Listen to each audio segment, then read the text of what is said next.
เมื่อดังกันเด่นนอคนงาม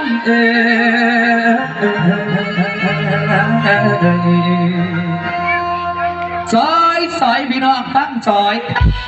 ซอยซอยพี่น้องเอาถึงคุณละคน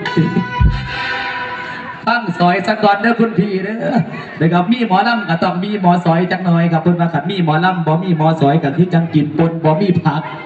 ตั้งแต่คนขาหักเชื่องกันกับยังเดาเอาจักหน่อยครับเพราะได้เป็นจังเก็บซอยซอยพี่น้องตั้งซอยมันมาซอยซอยพี่น้องตั้งซอย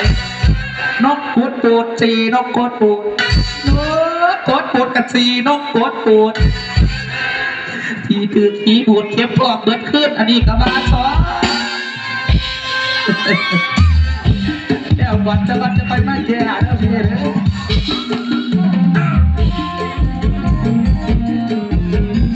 เสียเสีย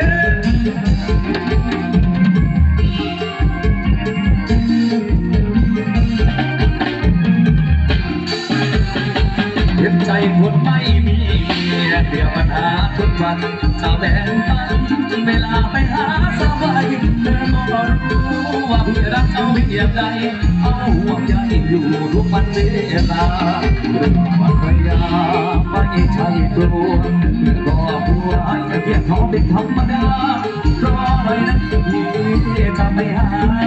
ที่รักหาที่เอารอไม่ใช่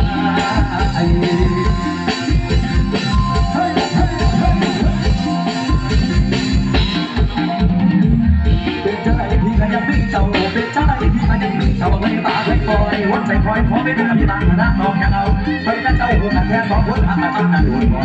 ยเอายอมเสียสาวให้